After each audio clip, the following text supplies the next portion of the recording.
tanghali, Luzon, Visayas at Mindanao. Narito na ang nagkakaisa at pinakamalawak na pagbabalita.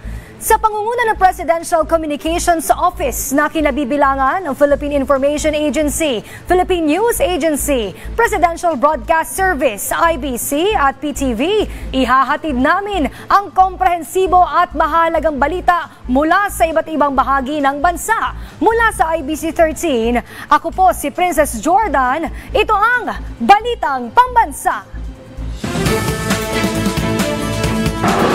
Ngayong tanghali sa Balitang Pambansa. 4 na araw na libreng sakay sa MRT3, LRT1 at LRT2. Umarangkada na kasunod ng direktiba ni Pangulo Ferdinand R. Marcos Jr. Libreng sakay, pagkilala ng Pangulo sa mahalagang papel ng mga manggagawa. Department of Agriculture, nilinaw na tuloy pa rin ang rollout ng 20 pesos na kada kilo na bigas sa Piling Kadiwa Store sa Metro Manila sa kabila ng election ban. Higit 70,000 individual apektado ng muling pagputok ng Bulkang Bulusan. Pagpapadala ng tulong mula sa iba't ibang ahensya ng pamahalaan, pinaigting. Commission on Elections, nilinaw na walang nakompromiso sa kanilang datos para sa Hatol ng Bayan 2025 kasunod ng pagkaaresto sa isang umano'y Chinese spy malapit sa kanilang tanggapan. At Finance Secretary Ralph Recto, iginiit na walang ipatutupad na bagong buwis taliwas sa kumakalat online. Una sa ating mga balita, bilang pagkilala sa mahalagang papel ng mga manggagawa, umarangkada ang libreng sakay sa mga tren ng MRT3, LRT1 at LRT2 ngayong araw. Pagtalima yan sa direktiba ni Pangulong Ferdinand R. Marcos Jr. na kumikilala sa sakripisyo at kontribusyon ng mga manggagawa hindi lamang sa ating ekonomiya maging sa lipunan. Ang libreng sakay ay magtatagal hanggang Mayo at 3 para po yan sa lahat at maaaring i-avail ng buong araw. Nais ko sabihin sa lahat ng ating mga commuter ay inutos ko na para magbigay ng ating konting parangal sa ating mga manggagawa. Ngayon na Labor Day celebration ay maging libre ang sakay sa MRT3, LRT1 and 2. Ito ay mula April 30 hanggang May 3. Ito ay bilang counting pagkilala sa sakripisyo at ang kontribusyon ng ating mga manggagawa, hindi lamang sa ating ekonomiya, hindi sa ating lipunan. Happy Labor Day! Sako-sakong NFA rice mula sa warehouse ng NFA Region 7 sinimulan ng hakutin papunta sa iba't ibang LGU sa lalawigan ng Cebu. Bawat sako ay sinuri para matiyak na dekalidad ang mga bigas. May balitang pambansa si Jessie Atienza ng PTV. Ilang araw bago ang nakatakdang pagbebenta ng 20 pesos kada kilong bigas, nagsidatingan na ang mga truck sa warehouse ng NFA sa Region 7 sa Cebu City. Matapos makakumpleto ang mga requirements, sinimula na ang paghahakot ng mga NFA rice. So, pagdating dito, dapat ipipresent nila yung kanilang identification card to make sure na sila yung authorized representative na authorized from FTI na mag-withdraw ng ating stocks. At sa kung makikita nga natin, bago ilabas itong mga sako-sako ng mga NFA rice ay nagsasagawa ng bag-to-bag sampling itong mga kawani ng NFA. Ang purpose talaga nito is masuri nila yung laman ng sako ng NFA rice. Unang-una dyan yung discoloration, pangalawa naman kung may infestation. So, check nila kung may peste ba sa laman ng bag. At yung mga sako ng NFA rice na may discoloration o kaya may nakita silang mga insekto o mga peste ay ilalagay dito. Ibig sabihin, hindi sila isinasama sa pagkarga papunta sa mga truck. At itong mga sako-sakong ng mga bigas na ito ay siyang gagamitin para sa pagbebenta ng 20 pesos kada kilo ng bigas na programa ni Pangulong Ferdinand R. Marcos Jr. na magsisimula ngayong Mayo 1 dito sa lalawigan ng Cebu. Paliwanag ng NFA Cebu, mahigpit ang pagsusuri na kanilang ginagawa sa mga sako ng bigas bago ipalabas. Ito ay para masiguro na ligtas at dekalidad ang mga bigas. Bawal po talaga kami mag-issue ng infested stocks. So pag may nakitang infestation, so hindi pwedeng i-issue. At saka na, yung discoloration naman, pag mataas yung level of discoloration ng ating bigas, sinasegregate namin, hindi namin ini-issue to the LGU. So, yun lang talagang good quality na stocks yung ini-issue namin to avoid complaints sa mga consumers natin. Inaasahan ang pagdagsa ng mas maraming truck sa NFA warehouse sa Cebu City ngayong araw. Ito'y para matiyak na sapat ang murang bigas sa Mayo 1. Mula sa PTV Cebu, Jesse Atienza para sa Pambansang TV sa Bagong Pilipinas. Umaga pa lang kanina, libo-libong pasahero na ang nagbenepisyo sa libreng sakay ng MRT3, LRT1 at LRT2. Ayon sa mga pasahero, malaking bagay ang matitipid nilang pasahe sa ilang araw na libreng sakay. Si Bernard Ferrer ng PTV sa Balitang Pambansa Live. Bernard! Princess, tinatayang nasa 3.2 hanggang 3.5 milyong pasahero ang may kinabang sa libreng sakay sa mga linya ng LRT at MRT. Ito ang magandang balita ni Transportation Secretary Vince Dizon bilang bahagi ng pagpupugay ng pamahalaan sa mga manggagawang Pilipino sa pagdiriwang ng Labor Day. Ikinatuwa ni Catherine, isa sa libo-libong pasahero ng LRT Line 2, ang libreng sakay ng pamahalaan para sa mga manggagawang Pilipino at iba pang commuters. Anya, malaking ginhawa ito para sa katulad niyang madalas sumakay sa LRT Line 2. Magkano yung matitipid ninyo? Mga 300. Kasi madalas kami mag-divisorya eh. Sa isang linggo, mga 2 beses, 3 beses. Pinaparamdam nila sa tao na ibinabalik lang yung buwis ng tao, ginagamit, di ba? Samantala si Julia, isang empleyado na sumasakay naman sa MRT3, makatitipid ng 48 pesos sa pamasahe mula North Avenue Station hanggang Ayala Station at pabalik. Malaking tulong daw ito sa kanyang pang-araw-araw na gastusin. Siyempre po makakatipid po ako sa pamasahe po, lalo po working na ako. So, sa BGC pa. So, malaking tulong na rin po yun. Kasi everyday din po akong na-RT. Nauna nang inanunsyo ni Pangulong Ferdinand R. Marcos Jr. ang libreng sakay sa mga linya ng MRT at LRT simula Miyerkules, April 30 hanggang Sabado, May 3 bilang bahagi ng selebrasyon ng Araw ng Paggawa ngayong taon. Ipatutupad ang libreng sakay buong araw sa mga nabanggit na petsa. Upang makakuha ng libreng sakay, kinakailangan pumunta sa ticket booth ng stasyon at ipaalam kung saang stasyon bababa ang pasahero. Ngayong araw, personal na bumisita rin sa Transportation Secretary Vince Dizon sa LRT2 Recto Station upang silipin ang pagpapatupad ng libreng sakay. Tinatayang 3.2 hanggang 3.5 milyong pasahero ang may kinabang sa inisyatibong ito ng pamahalaan. Princess, sumakay din sa tren ng LRT Line 2 si Secretary Dizon upang silipin ang buong operasyon ng linya at upang kumustahin na rin ang mga pasahero nito. Balik sa iyo, Princess. Maraming salamat Bernard Ferrer ng PTV. Samantalang nilinaw naman ng Department of Agriculture na tuloy pa rin ang rollout ng 20 pesos na kada kilo ng bigas sa piling Kadiwa stores sa Metro Manila. Ito ay sa kabila ng election ban. Si Vel Custodio ng PTV sa Balitang Pambansa. Vel?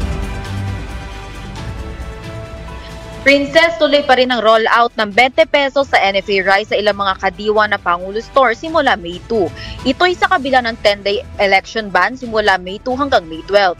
Kabilang sa mga Kadiwa site sa pagbebenta ng 20 pesos kada kilo na bigas ay ang Kadiwa Store sa ADC Building ng Department of Agriculture, Kadiwa Center sa Bureau of Animal Industry, Bagong Sibol Market sa Marikina City at Disiplina Village sa Ugong Valenzuela City. Ayon sa COMELEC, bagamat binigyan na nila ng exemption ng DA para sa 45-day na spending ban, kailangan pa rin ng letter for clarification ng DA at handa naman itong tanggapin ng COMELEC. Sa ngayon, nakapag-apply na para sa COMELEC exemption ng Cebu, kung saan ilalunch ang 20 pesos sa NFA Rice bukas. Ayon sa COMELEC, pinag-aaralan pa nila ang posibilidad na maaaring kaya hindi pa nagsumite ang ibang LGU dahil nauna na silang nakapag-apply ng COMELEC exemption para sa 33 pesos kada kilo na NFA rice sa ilalim ng food security emergency noong Pebrero. Mungkahin naman ng COMELEC na simulan ng programa bukas pero ituloy na lang ito matapos ang halalan para sa mga lokal na pamahalaan. Mula sa People's Television Network, Vel Custodio, Balitang Pambansa. Maraming salamat, Vel Custodio ng PTV. Mga mamimili mas pinipili sa Kadiwa Store kung saan malaki ang kanilang natitipid. Pagbebenta naman ng 20 pesos per kilo na bigas sa Kadiwa Store simula Mayo 2, inaabangan na rin. Narito po ang report.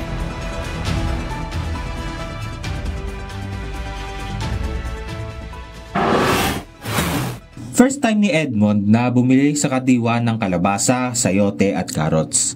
Ang nagastos niya, aabot ng higit 100 piso. Sinabi rin niya na nakatipid siya ng higit 50 pesos kumpara sa talipapa na kanyang binibilhan ng gulay. Malaking tulong ho yun kasi malaki nga ho yung, yung diferensya ng presyo doon sa mga talipapa at sa mga palengke compare dito sa presyo nila. Mabibili dito sa Kadiwa Store sa Department of Agriculture sa Quezon City ang iba't ibang klase ng gulay. Ang mga itinitindang gulay dito sa Kadiwa, sariwa at mas mura kumpara sa mga talipapa at mga palengke. Ang presyo ng bawang nagkakahalaga ng 140 pesos kada kilo. Ang pula at puting sibuyas naman ay nagkakahalaga ng 90 pesos kada kilo, ganyan din ang ampalaya, habang ang lettuce ay 170 pesos ang presyo nito kada kilo. Ang presyo naman ng patatas ay nagkakahalaga ng 70 pesos kada kilo. Ang Baguio beans naman ay nagkakahalaga ng 100 pesos kada kilo.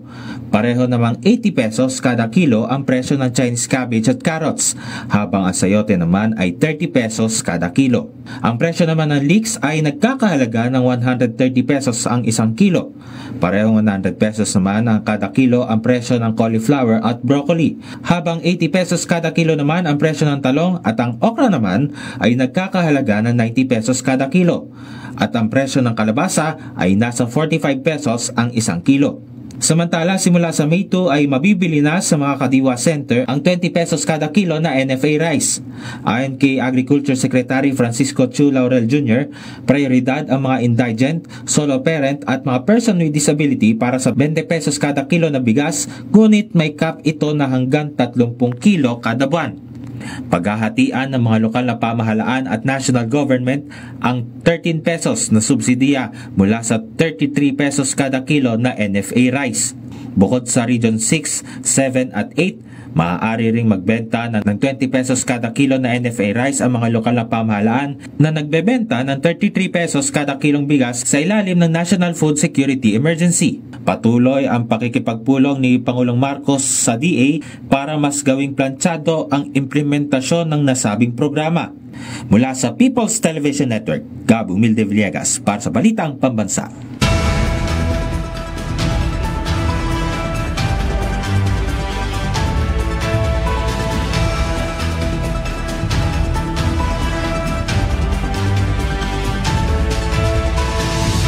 Nananatiling matatag ang credit rating ng Pilipinas ayon sa International Debt Watcher na 5th of Fitch Ratings. Ayon sa ulat, napapanatiling malakas ng bansa ang medium-term growth dahil yan sa matatag na ekonomiya, maingat na pamamahala sa pinansyal at mga reforma, kung kaya't nakitaan ng Pilipinas ng stable outlook sa Better Business Bureau o BBB credit rating nito. Inaasahan naman ng 5.6% na paglago ng ekonomiya ngayong taon na pinalalakas ng malalaking proyekto sa infrastruktura, matatag na remittances at bumababang inflation. Maaari umanong bumaba ang rating kung hihina ang mga polisiya, ngunit posible ring itong tumaas kung mas mapapabuti pa ang utang, pamahalaan at kita ng bansa. Samantala, pinuri din ng Fitch Rating ang Bangko Sentral ng Pilipinas sa maingat itong polisiya laban sa inflation at flexible na palitan ng piso na siyang kinilala ng BSP, kasabay naman ng pagtitiyak nito na mas paiigtingin pa ang kanilang mga hakbang laban sa inflation at pagpapaunlad pa ng ekonomiya. Ugnayan ng Pilipinas at Japan, inaasang lalakas pa sa sunod o kasunod yan ang pagbisita ng Japan Prime Minister Shigeru Ishiba sa bansa. Pagtutulungan naman ng dalawang bansa sa ekonomiya at depensa, partikular na pinag-usapan. May balitang pambansa si Harley Valbuena ng PTV. Sumentro sa ekonomiya, depensa at seguridad ang pagpupulong sa Malacanang nina Pangulong Ferdinand R. Marcos Jr. at Japan Prime Minister Shigeru Ishiba. I thus am looking forward to our talks today, spanning economic cooperation and development, strong people-to-people ties, and defense and security relationships. I hope our discussions today will further help us in our common pursuit of peace, security, and prosperity for all. Our two countries are bound by fundamental values, including the rule of law, as well as shared challenges in the area of security, economy, and disaster prevention. Sa joint statement matapos ang bilateral meeting na dinaluhan din ng mga miyembro ng gabinete ng Pilipinas at Japan, kapwa inanunsyo ng dalawang lider ang kasunduan sa pagsisimula ng negosasyon para sa Acquisition and Cross-Servicing Agreement. Ito ang magbibigay daan sa pagpapalitan ng logistical support, supplies at services ng sandataang lakas ng magkabilang bansa at magpapalawak sa interoperability sa military exercises, humanitarian assistance at disaster relief. Ang leader naman ng Japan, tiniyak ang patuloy na pakikipagtulungan sa pagtataguyod ng kaayusan sa East at South China Sea at buong Indo-Pacific. I hope that our two nations will continue to closely communicate with each other to oppose attempts to change the status quo in the East and South China Seas by force or coercion, and to realize free and open Indo-Pacific based on a rule of law. Pinuri ni Pangulong Marcos ang development assistance ng Japan na nakatulong sa maritime domain awareness, infrastruktura, food security, climate change adaptability, digital transformation, agrikultura at iba pang sektor sa bansa.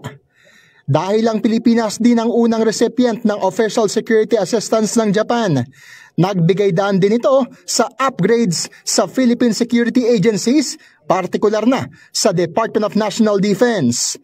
Isinulong din ng Pangulo ang pinalakas na ugnayang pang-ekonomiya sa Japan.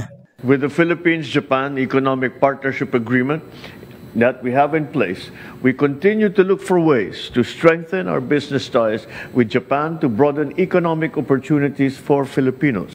Mula PTV, Harley Valbuena para sa Balitang Pambansa. Nilagdaan nila Japanese Ambassador Endo Kazuya at DFA Secretary Enrique Manalo ang kasunduan para sa Project for Human Resource Development Scholarship.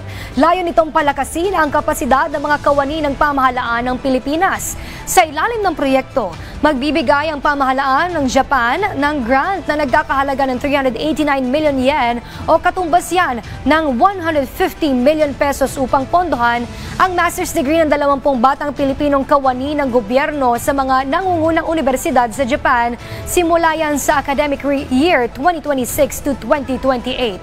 Ang GDS o JDS ay bahagi ng patuloy na suporta ng Japan sa pagsisikap ng Pilipinas na paunlarin ang kakayahan ng mga profesional sa sektor ng pamahalaan. Layunin rin ang programa na mapaigting pa ang kaalaman at kasanayan ng mga Pilipino upang higit silang makapag-ambag sa pambansang kaunlaran. Nasa 6 na bayan sa Bicol Region ang naapektuhan ng pagputok ng Bulkang Bulusan sa lalawigan ng Sorsogon. Yan ang report ni Ramil Marianito ng PIA Bicol sa Balitang Pambansa. Ramil!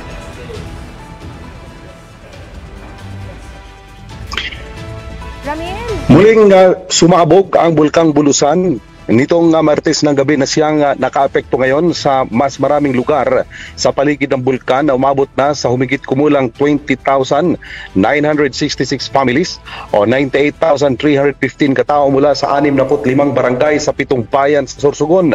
Kabilang dito ang Irusin, Huban, Kasiguran, Bulusan, Bulan at Gubat. Ayon sa Sorsogon Provincial Disaster Risk Reduction and Management Office, ang bayan ng Irusin ang may pinakamaraming apekto apektado na may 24 na barangays na meron ng higit sa 10,000 pamilya o kaya 52,000 katao. Ayon kay Engineer Raden Dimaano ng Spidermo, mahalaga ang tamang paghahanda at pagbibigay ng napapanahong impormasyon upang mapabilis at makapagsagawa ng aksyon. Dagdag pa niya, malaki ang naitutulong ng coordinated na aksyon ng mga lokal na pamahalaan at ang mga ulat mula mismo sa mga apektadong komunidad.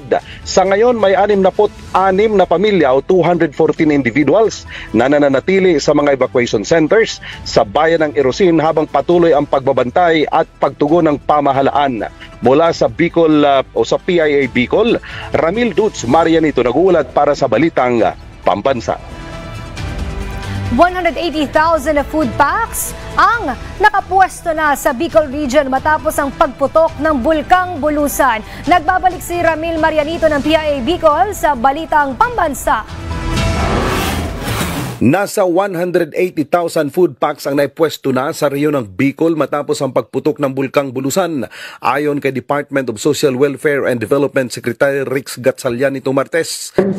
All the agencies working with NDRMC naka full alert at ready ho kaming tumulong sa inyong pangangailangan. Yan ang unang utos ng ating Pangulo. Fast, mabilis at na-responde sa mga ganitong klaseng pagkakataon.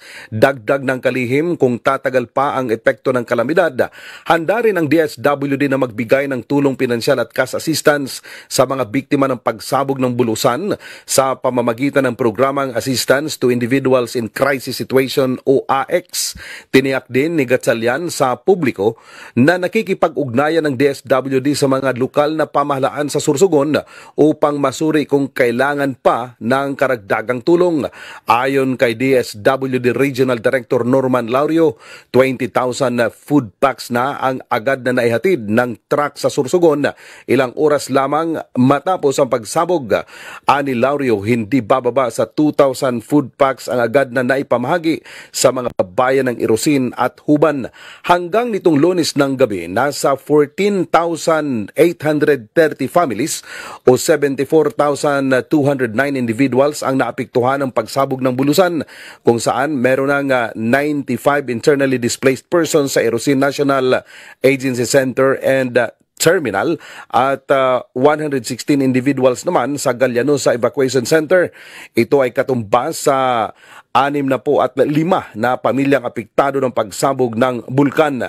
Batay sa pinakahuling ulat ng Disaster Response Operations Monitoring and Information and Communication, nakapagbigay na ang ahensya ng kabuang halagang 15,753,056 pesos na tulong sa mga apektadong pamilya sa Sursogon dahil sa bulkan. Mula rito sa lalawigan ng Sursogon para sa Balitang Pambansa, Ramil Dutz Marianito nag-uulat. Nilinaw ng Commission on Elections o COMELEC na walang anumang nakompromiso sa kanilang datos para sa Hatol ng Bayan 2025. Ito ay kasunod ng pagkakaaresto sa isang Chinese spy na nagmamanman malapit sa main office ng COMELEC, Maynila. Nakuhanan pa nga ang Chinese national ng International Mobile Subscriber Identity Catcher na isang gadget na kayang sumagap ng mga text messages. Sa panayam na Radyo Pilipinas, iginiit ni COMELEC Chairman George Garcia na hindi dapat ikabahala nito ng publiko dahil walang anumang election data ang matatagpuan sa kanilang main office. Base rin aniya sa mga investigasyon, hindi magpapaniobra o pagmaniobra ng resulta sa halalan ang pakay ng ilan, kundi kondisyon lamang ang pag-iisip ng publiko na mahina ang integridad ng COMELEC. Wala po tayong data ng eleksyon na naandyan sa aming opisina, sa main office, and therefore wala po tayong na-compromise na datos. Doon sa sistema, mga sistema naman natin, kahapon pinaran natin ang test, wala po tayo na-compromise na kahit na anong sistema na meron dyan at may operation tayo dyan sa mismo main office ng komisyon. Kung ito man ipatol sa mga text, yung mga text o tawag, yan po yung iniimbestigahan ngayon ng National Bureau of Investigation. Pinuri ng ilang senador ang ginawang pag-aresto ng National Bureau of Investigation o NBI sa isang Chinese national na nahulihan ng IMSI o International Mobile Subscriber Identity Catcher malapit sa Commission on Elections.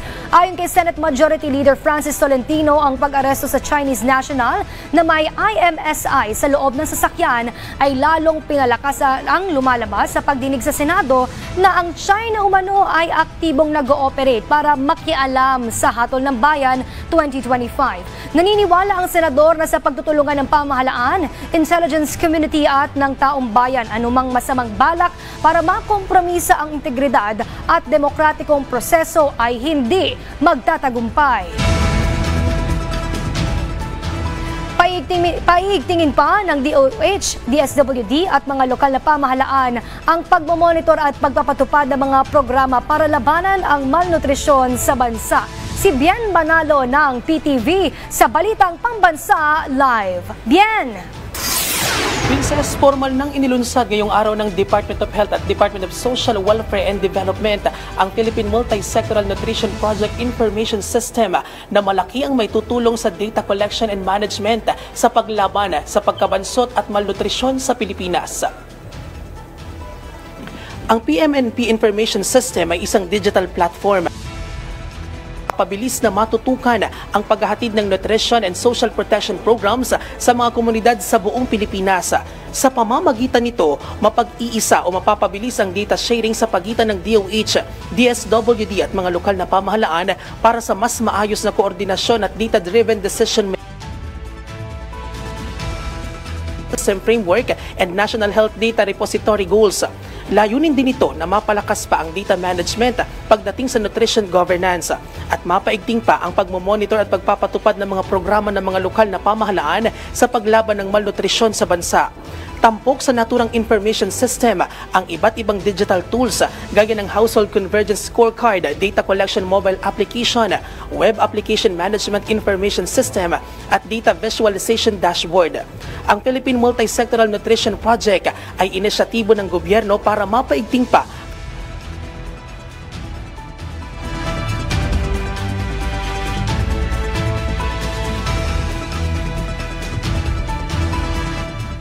partnership sa pamamagitan ng pagbuo ng nutrition-specific, nutrition-sensitive interventions para sa mga buntis at mga sanggol at pagpapatupad naman ng geographic convergence strategies para masiguro na epektibong naihahatid sa publiko ang mga programa at serbisyo.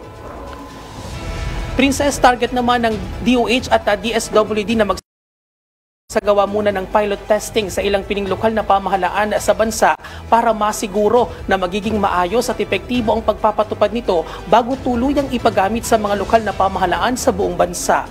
At yan ang update. Balik sa iyo, Princess. Maraming salamat, Bien Manalo ng PTV. At dyan po nagtatapos ang 30 minutong ulat sa bawat sulok ng bansa. Samahan nyo kaming muli mamayang 6:00 ng gabi para sa updated at pinalakas pang balitaan. Ito ang pinalawak na puwersa sa pangunguna ng Presidential Communications Office mula sa IBC 13. Ako po si Princess Jordan, hatid sa inyo ang komprehensibong paghimay sa mahalagang usapin dito lang sa Balitang Pambansa.